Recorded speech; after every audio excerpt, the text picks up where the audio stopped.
Break के बाद स्वागत है आप सभी का। बात करेंगे कुछ अन्य खबरों की। ग्वालियर चंबल का नाम जुबा पर आए तो जहन में बंदूक और गोलियों की तस्वीर आना स्वाभाविक है, क्योंकि ये बंदूक चंबल में आन और शान का रुतबा रखती है। लेकिन बीते कुछ समय से आत्मरक्षा के लिए रखा जाने वाला ये हथियार रिश्तों की हत्या कर रहा है। कहीं भाई भाई पर गोली चला रहा है तो कहीं अपने ही परिवार से आहत मुखिया अपनी जान ले रहा है। इन हालातों को देखते हुए लाइसेंस से हर्ष फायर और दहशत फैलाने वालों को 158 से ज्यादा लाइसेंस को सस्पेंड कर दिया गया है। देखिए इस पर एक रिपोर्ट।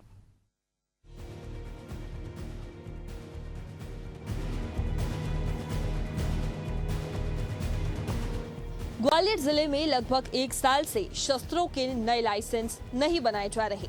आखिरी बार शस्त्र के नए लाइसेंस मार्च 2024 में जारी हुए थे। हालांकि इसके पीछे की वजह भी खास है, क्योंकि ये बंदूकें अब लोगों के लिए आत्मरक्षा से ज्यादा आत्मघाती बन रही है। बात अगर की जाए आंकड़ों की तो मार्च 2024 तक ग्वालियर जिले में 34,182 लाइसेंसी हथियार दर्ज है। लेकिन अब कलेक्टर ने कहा है कि ग्वालियर चंबल में आत्मरक्षा को लेकर हथियार लेने का ट्रेंड है, लेकिन लोग इन हथियारों का गलत इस्तेमाल कर रहे हैं। ऐसे लोगों को चिन्हित किया जा रहा है। खास करके आत्मरक्षा के विषय से जो लोगों का लेने का यहाँ पर एक ट्रेंड रहा है।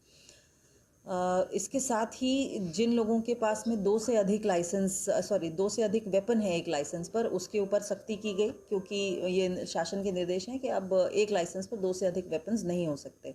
तो उनके ऊपर कैटेगराइजेशन करके उनके वेपन्स को सरेंडर कराने की कार्रवाई की गई।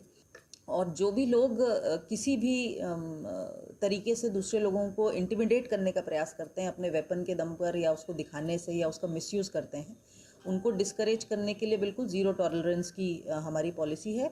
और जिस प्रकार से एसपी साहब के यहाँ से हमें रिपोर्ट प्राप्त होती है, उनको इमीडिएटली हम लोग सस्पेंड करें। ग्वालियर में ऐसे कई मामले आए जिसमें कि विभिन्न ओकेजन्स पे लाइसेंसी हथियार से फायर किया गया।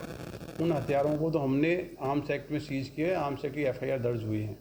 इसके अलावा ग्वालियर में ट्रेडिशनली लाइसेंस होल्डर्स की संख्या बहुत ज़्यादा है पॉपुलेशन के अनुपात में, और इसीलिए कई सारी घटनाओं में हमने देखा है, चाहे वो सुसाइड के केस हों, चाहे वो गंभीर गनशॉट इंजरी घटनाएं हों, उन घटनाओं में कहीं ना कहीं लाइसेंसी हथियार यूज हुए हैं।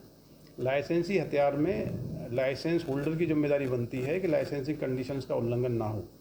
कोई भी लाइसेंसी हथियार यदि उससे कोई अपराध हुआ है या उसका प्रयोग अपराध में किया गया है, तो लाइसेंस धारक और उसका जो दुरुपयोग किया गया है, दोनों के अगेंस्ट भी हमने कार्रवाई की है।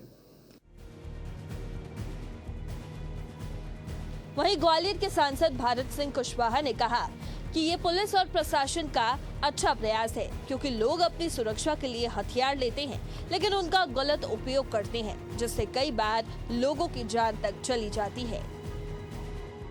देखिए, मैं तो ये कहना चाहूँगा, जिन लोगों ने आत्मरक्षा हेतु लाइसेंस प्राप्त किए, उन्हें अपनी सिक्योरिटी के लिए सतर्क रखना चाहिए, न कि हर्ष फारिश के लिए रहते हैं। फालतू में अगर कहीं फायर करेंगे तो कई बार देखा होगा, हर्ष फायर करने के बाद कई बार उनके छर्रे जो जाते हैं कास्तूर के, तो कई बार किसी न किसी को प्रभावित करते हैं। इसलिए प्रशासन ने ये इस पर प्रतिबंध लगाया है और लगना भी चाहिए।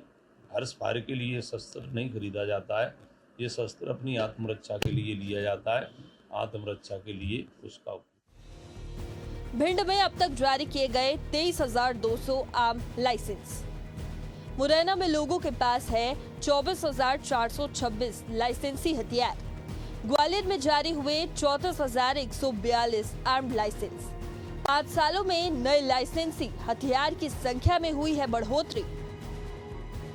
2020 में प्रशासन ने 791 नई लाइसेंसी शस्त्र जारी किए थे। 2021 में ये संख्या बढ़कर 902 हो गई। 2022 में 1266 नए आर्म्ड लाइसेंसी बनाए गए। 2023 में ये संख्या 1782 हो गई। इसके बाद लगभग पिछले 1 साल से नए शस्त्र लाइसेंस जारी किए गए हैं। हालांकि इस दौरान सिर्फ 40 लाइसेंस, यानी कि परिवार के मुखिया के नाम पर बने पुराने लाइसेंस को परिवार के किसी अन्य सदस्य के नाम पर ट्रांसफर करने का काम ही किया गया है। ग्वालियर से एशियन न्यूज के लिए भूपेंद्र भदौरिया की रिपोर्ट।